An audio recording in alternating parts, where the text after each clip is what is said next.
on va, si Dieu veut, ce Shabbat, lire la paracha de Vayera. Donc pour nous, ça a l'air d'être une histoire. 3 anges qui viennent rendre visite à Abraham. C'est une histoire pour nous. Mais en fait, comme dit le Midrash, Kevosotav Tatalim. Chaque petite goutte d'eau, petite goutte d'encre dans la Torah est pour nous apprendre des tas de halachot. Donc même d'une histoire de la Torah, on apprend des halachot. Première halakha, on apprend que voilà, quand des fois on arrive chez quelqu'un, ah c'est cachère, ça c'est cachère, on pose des questions. On arrive en synagogue, une personne se mêle. Ah vous faites ça? Non, c'est pas comme ça qu'il faut faire. Mais tu sais pas chez toi, qu'est-ce que tu veux? Première halakha, c'est ça. Alors, on a vu que les anges, ils sont arrivés chez Abraham Avinu. Un ange ne mange pas. Comment la Torah dit que les anges ont mangé? Un ange n'a pas la nature de manger.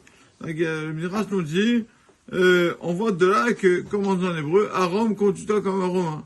Je sais pas comment on dit en français. C'est-à-dire, routier, conduis-toi comme l'endroit, on a coutume. Commence pas à te mêler de tout. Tu veux pas, tu manges pas. Bon, des fois, quand une personne ne refuse de manger chez quelqu'un, ça arrive avec c'est son problème. Mais déjà, quand tu arrives pour une question, la cache-route, etc., il y a une histoire qui me vient. J'ai raconté plusieurs fois, j'ai été traumatisé des histoires parce que j'ai entendu plusieurs fois. C'est un Rabbi Had de Kouris, un rave. Ses élèves arrivent dans une auberge et se soucient et commencent notre question. Ça, c'est qui a cuisiné ça? Est-ce que ça, c'est cachère? Est-ce que la marmite est bonne? Tout est cachère? Alors, il y avait là-bas un chassid arabe qui leur a dit, chassidim, au lieu de vous soucier de ce qui rentre dans votre bouche, ce qui sort de votre bouche. C'est une histoire très connue. Et donc, première halakha, c'est ça. De savoir quand tu arrives à un endroit, quand tu dois comme l'endroit. On a vu Moshe Rabbeinu aussi, le Midrash dit. Moshe Rabbeinu était 40 jours au mont Sinaï, il s'est conduit comme les anges. Là-bas aussi, il n'a pas mangé. On sait que Moshe était moitié homme, moitié ange. Donc, où on va, on se conduit comme on est. Il y a encore une halakha. C'est marqué que les anges, après avoir parlé à Abraham, sont partis vers Sédom.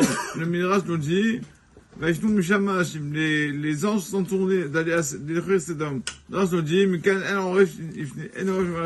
les anges n'ont pas d'arrière, pas de nuque. Donc de là on voit pourquoi nous dit le Rashta. On dit comment? Il y avait la résidence divine qui est déjà Abraham, comment il tourne le dos? Alors le Midrash, non, les anges n'avaient pas d'arrière, donc ça s'appelle pas tourner le dos à Hachem.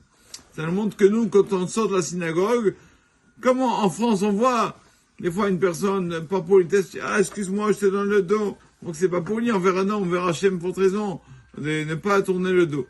Au moins de faire attention quand on sort de la synagogue déjà, de pas sortir le dos, de se protéger devant les chals et on sort comme ça. Mais de pas dans le dos. C'est 2 halachot, il y en a beaucoup, mais 2 halachot déjà, on apprend qu'un texte de la paracha qui a l'air d'être une histoire. En fait, c'est pas une histoire, c'est pour nous apprendre des choses. Amen, amen.